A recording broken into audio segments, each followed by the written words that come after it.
I don't want to set the world on fire. Hey, I'm Queleth, and welcome to World of Tanks Mythbusting, putting fire out with water. So, did you ever wonder if water in World of Tanks affects the damage you take with fire, or if it even puts it out? Today we are here in Malinovka to find out. So, how are we going to test this out? We are going to count the damage one fire that does in one specific tank, and we're going to do in 4 different tests. One, the dry test, it's pretty much a control test, the tank is outside of water, and we're going to start a fire. 2, the dive test, the tank starts outside of water, and when the fire starts, you're going to dive into the water. This will test if the fire is put out, and see if it takes less damage. 3, the semi-submerged test, that is, the tank is in water, the water alert is visible, but it's not counting down the time for the tank to get knocked out. So this is going to test if it's possible to get a fire started while the tank is on water, and if not, it's going to test if the damage is less while you are on water. The last test is a submerged test. The tank is inside of water, the water alert is visible and is already counting down for the tank to get knocked out. So we are going to test again if it's possible in this situation to get the fire start again, and if supposedly if it does start, if the damage is affected by the water, this one should be theoretically the one that takes the less damage. So what's common in all the tests we're going to be running? If you have played World of Tanks, you probably know there are 2 ways to start a fire. First, if you destroy a fuel tank, it will have 100% chance to start a fire. Second, if you need an engine, it will have a chance to cause a fire. Because of this, we're going to be running each test 4 times, 2 for fuel tank fires and another 2 for engine fires. We also are only going to be counting 1 fire damage or 1 full fire damage in each try, and only if that fire does not kill the tank.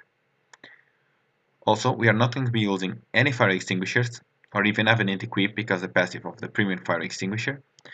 We are not going to be having any firefighting skills in any crew member, and we are going to be using the same tanks and the same ammunition in each try. So we want a tank that has good rate of fire because we want to hit the engine multiple times. It has low damage, so we don't over damage the tank before the fire starts, and we also want good accuracy to hit the engine or the fuel tank. So I picked the Matilda because it has a great rate of fire, very low damage, and it also has good accuracy. So it has everything we want. So who shall be our victim? So for our victim we want something that has good HP because it's going to be taking a lot of damage. Also it has low armor, so we can pen it on the fuel tanks and the engine. So why not choose a Tug 2? It's big, easy to hit, has a lot of HP, 1400. Also, it has no armor at all, pretty much. And even if it had, Matilda has pretty much good pen.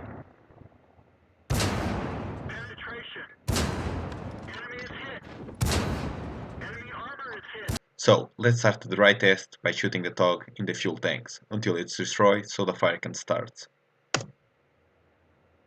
Fire away.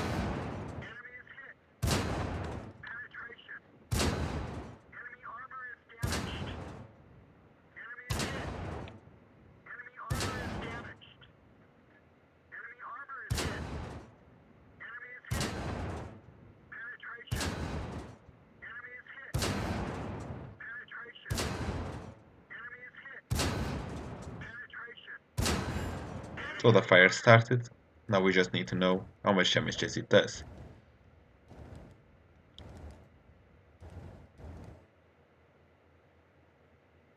As you can see on the bottom left corner, it does 510 damage. I'm going to run the fuel tank tests again, and then I will see you when I run the engine tests again. So let's start the dry test, hitting the engine now. Wow, first try! So now we just need to wait to see how much damage it does.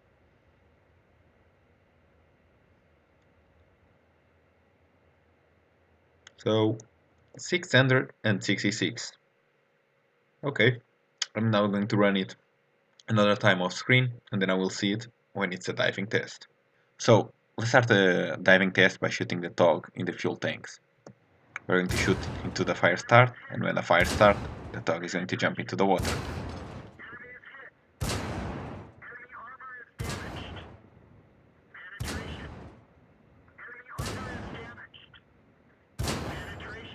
So the fire starts, the tog goes into the water, and the animation on the fire stops, but the fire keeps going. As you can see, water does not put the fire out, and the fire did 503 damage. So now I'm going to do this test one more time, and then I will do it in the engine one time on screen.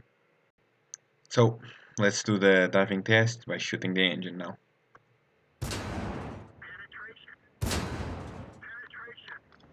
Down it goes.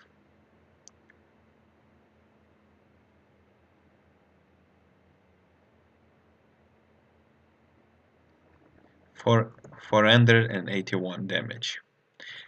Once again, I'm going to do another one off screen. See you in the next test. So now we are going to start the semi-submerged test. We are going to shoot the fuel tanks. The top is on water, but the timer has not yet started counting down.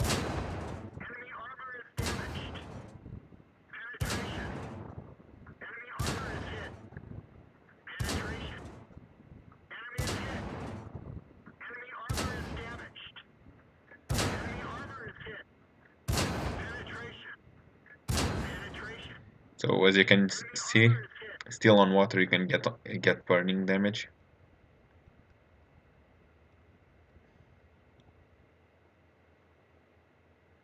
And we get 612 damage.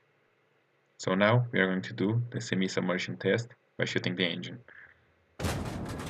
Well, first try also, so apparently you can also get engine fire while semi-submerged.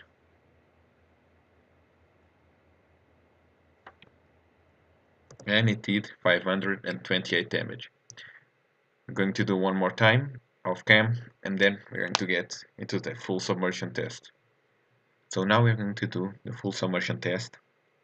The dog is already damaged because we damaged the fuel tanks before it got on the water, so to make it easier to set on fire.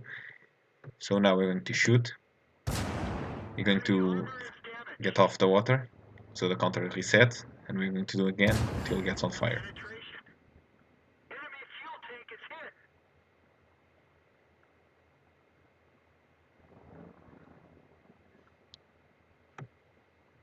And we did 458 damage. So now it's still the full submersion test, the same as last, but we're going to shoot the engine.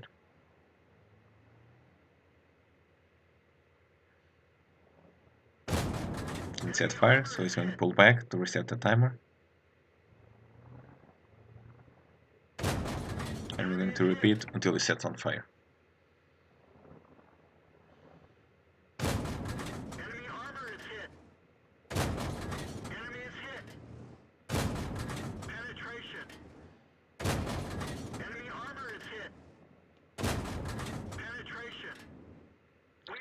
So we can still get the engine on fire while submerged. And we did 409 damage. As you can see on the screen are all the results we got. And the average damage is always less than the previous test. Being the submerged test, the one that we received the less average damage.